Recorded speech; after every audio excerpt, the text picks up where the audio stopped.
Students class 7 हमने पढ़ा था कि एक गरीब स्त्री आती है और वो ठंड के कारण काँप रही होती है। मूरत उसे एक कंबल ओढ़ने को देता है और उसके पुत्र को मिठाई देता है।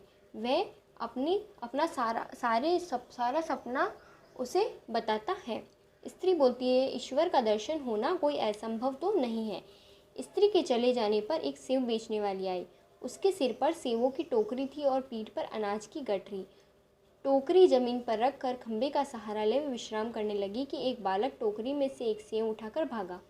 सेव वाली ने दौड़ कर उसे पकड़ लिया और सिर के बाल खींचकर उसे मारने लगी। बालक बोला, मैंने सेव नहीं उठाया। मूरत ने उठकर बालक को छुड़ा लिया। मूरत, माई क्षमा कर, बालक है। सेव वाली, ये बालक बड़ा उत्पाती है, मैं इसे दंड दिए बिना कभी नहीं छोड़ूंगी। मूरत, भाई माई ये कहती हो, बदला और दंड देना तो मनुष्य का स्वभाव है, परमात्मा का नहीं, वह दयालु है। यदि इस बालक को एक सेव चुराने का कठिन दंड मिलना उचित है तो हमें हमारे अनंत पापों का क्या दंड मिलना चाहिए। सेव वाली, ये सत्य है, परंतु ऐसे बर्ताव से बालक बिगड़ जाते हैं।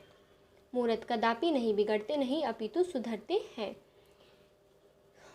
स्त्री के चले जाने पर उसके पास एक सेव बेचने वाली आई, जिसके सर पर सेवों की टोकरी थी और पीठ पर अनाज की गठरी थी। वह थक गई थी, इसलिए वह खंबे का सहारा लेकर वहाँ पर आराम करने लगी। तभी एक लड़का आया और उसने एक सेव उठाकर वहाँ से भागने लगा।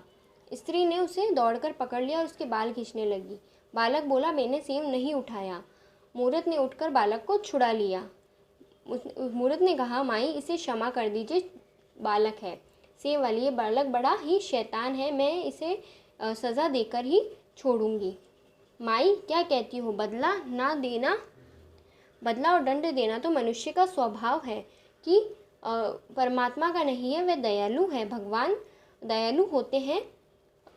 यदि इस बालक को एक सेव चुराने का अगर दंड देना चाहती हो तो हमारे अनंत पापों का क्या दंड होना चाहिए, ये भी बता दो। सेव वाली बोलती है, ये सच है, परंतु ऐसे बर्ताव से बालक बिगड़ जाते हैं। मूरत बोलता है, कदापि नहीं, बिगड़ते नहीं है, बल्कि वह सुधर जाते हैं। Thank you.